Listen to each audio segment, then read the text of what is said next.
Dalawang araw na lang mga kapuso at mapapanood na ang official MMFF entry ng GMA Pictures at ng GMA Public Affairs na Green Bones. Kaya naman ang isa sa bida nito na si Kapuso Drama King Dennis Trillo nagtungo sa Cebu nitong weekend para ipromote ang pelikula. May advance ticket selling pa kung saan siya mismo ang nagbenta. Sa kanya namang guesting kanina sa Fast Talk with Boy Abunda, game na ibinahagi na aktor kung paano niya nagampanan ng sabay ang kanyang mga karakter bilang Colonel Yuta Saito sa Pulang Araw at Domingo Zamora sa Green Bones. Anya, madali niya itong nagagawa dahil mabilis siyang mag-switch off sa bawat karakter. At nang tanungin si Dennis kung naniniwala siya sa konsepto ng Green Bones,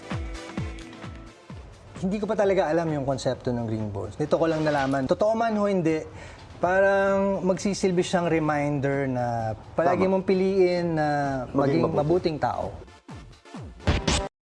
mga kapuso, maging una sa saksi. Mag-subscribe sa GMA Integrated News sa YouTube para sa iba't ibang balita.